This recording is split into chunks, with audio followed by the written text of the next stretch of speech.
আমরা বিএনপি পরিবারের সভাপতি সহ মঞ্চে উপস্থিত সম্মানিত নেতৃবৃন্দ এবং আমার সামনে উপস্থিত বিশেষ করে গুম খুন বিভিন্নভাবে নির্যাতিত ব্যক্তি এবং পরিবারের উপস্থিত সদস্যবৃন্দ, আসসালামু আলাইকুম। আজকে আমরা এমন কতগুলো মানুষ অথবা এমন কতগুলো মানুষের পরিবারের সদস্যদেরকে নিয়ে একটি অনুষ্ঠান করছি, যাদের ত্যাগ আত্মত্যাগের কারণ হচ্ছে আমাদের এই আজকের মুক্ত বাংলাদেশ। বিগত 16-17 বছর যেই পরিবারগুলো বিভিন্নভাবে আত্মত্যাগ করেছেন, বিভিন্ন সদস্য নির্যাতিত হয়েছেন বা সদস্যদেরকে হারিয়েছেন, এখানে উপস্থিত এমনও ব্যক্তি আছেন যারা নিজেরা পর্যন্ত নির্যাতিত হয়েছেন, গুমের শিকার হয়েছেন। এই মানুষগুলোর আত্মত্যাগের কারণেই কিন্তু আজকের এই মুক্ত বাংলাদেশ, যেখানে কোটি কোটি মানুষ কম বেশি মুক্তভাবে শ্বাস নিতে পারছেন।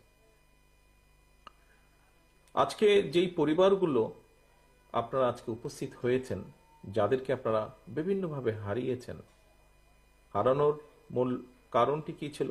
কারণটি ছিল এই দেশের মানুষের রাজনৈতিক অধিকারকে প্রতিষ্ঠিত করা, এই দেশের মানুষের রাজনৈতিক অধিকারের পাশাপাশি অর্থনৈতিক অধিকারকেও প্রতিষ্ঠিত করা।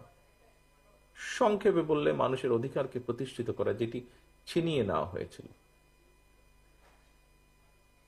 আজকে এখানে যারা উপস্থিত আছেন, যারা নিজেরা ভিকটিম, আমি একজনকে সরাসরি এখান থেকে দেখতে পাচ্ছি, ভিকটিম খোকন মঞ্চে বসে আছে। খোকনের মতন আরো অনেকেই সামনে উপস্থিত আছেন, হয়তো একই সাথে এরকম পরিবারগুলো উপস্থিত আছেন।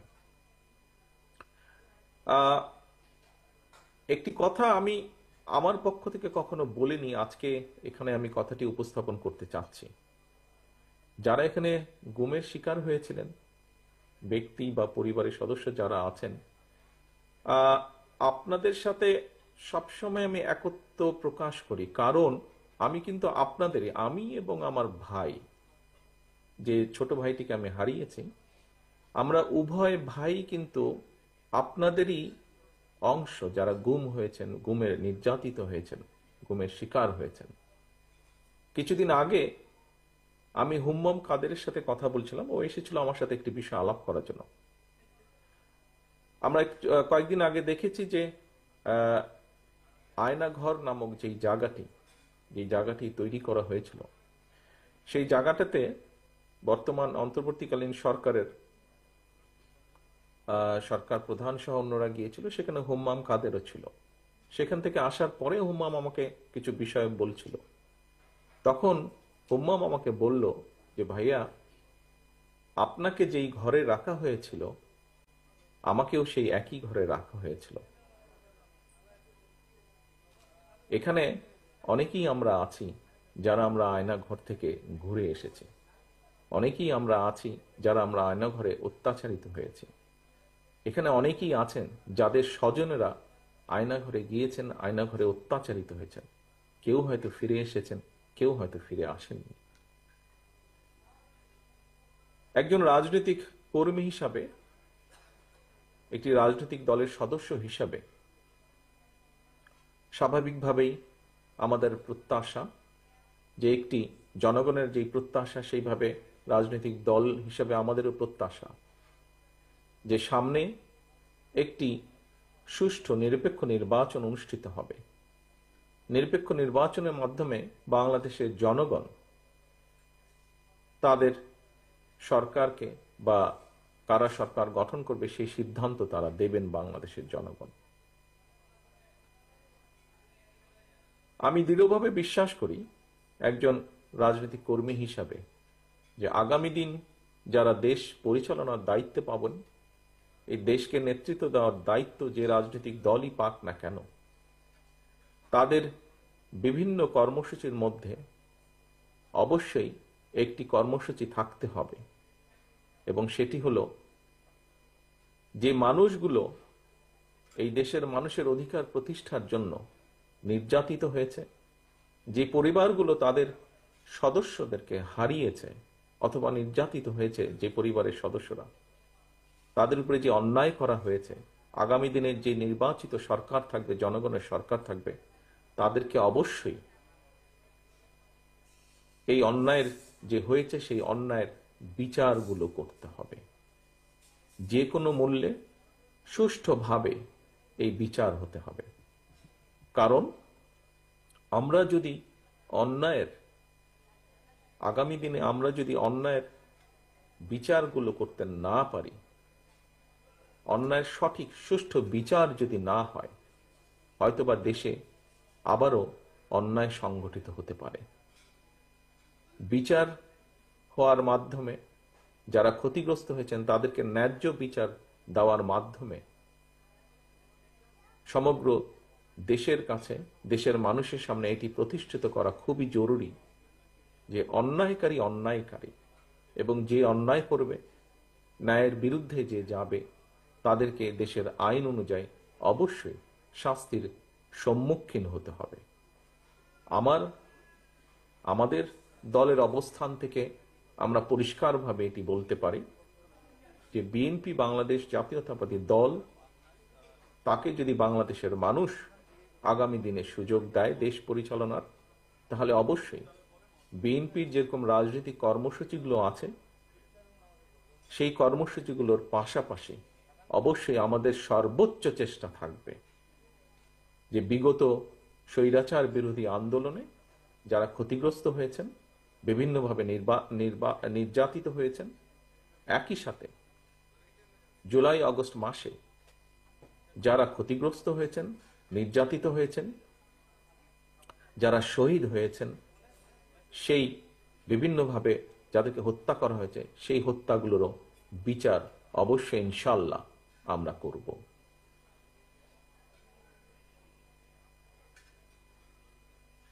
সামনে উপস্থিত শহীদ পরিবারের সদস্যবৃন্দ, উপস্থিত নির্যাতিত ব্যক্তিবর্গ, আপনাদেরকে আমি আজকের এই ইফতার মাহফিলে একটি অনুরোধ বা আহ্বান রাখতে চাই আপনাদের কাছে।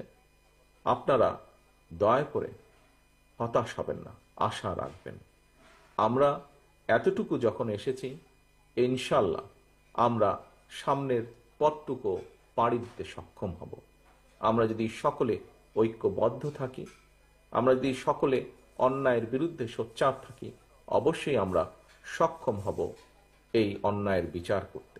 এবং আমি মনে করি, দৃঢ়ভাবে আমি বিশ্বাস করি, বাংলাদেশের গণতন্ত্রের পক্ষের যতগুলো রাজনৈতিক দল আছে, সবগুলো দল আমি দৃঢ়ভাবে বিশ্বাস করি এর সাথে দ্বিমত পোষণ করবেন না। সকলে নিশ্চয়ই এই যেই কয়েকটি বেসিক ব্যাপার আছে বাংলাদেশের, গণতন্ত্র রক্ষা, মানুষের বাক ব্যক্তি স্বাধীনতা এবং নির্যাতিত ব্যক্তিবর্গের প্রতি ন্যায় বিচার করা, এরকম যে বিষয়গুলো আছে, আমরা সকল গণতন্ত্রের পক্ষের সকল রাজনৈতিক দলগুলো আমরা নিশ্চয়ই এই ব্যাপারে ঐক্যবদ্ধ থাকব।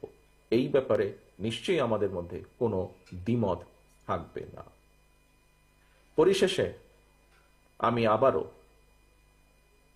গুম খুনের শিকার নির্যাতিত ব্যক্তিবর্গ এবং যে পরিবারগুলো আছেন, পরিবারের সদস্যরা আছেন, তাদের সকলকে আন্তরিকভাবে শুভেচ্ছা জানাচ্ছি আজকে এখানে উপস্থিত হওয়ার জন্য। যারা নির্যাতিত হয়ে অসুস্থ আছেন, তাদেরকে বিভিন্নভাবে ক্ষতিগ্রস্ত হয়েছেন, তাদেরকে আল্লাহ যেন দ্রুত সুস্থতা দেন, এবং একই সাথে যাদেরকে আমরা হারিয়েছি তাদেরকে যাতে আল্লাহ বেহেশত নসিব করেন। আজকের এই ইফতার মাহফিলে আমরা আল্লাহর কাছে সেই দোয়াই চাইব।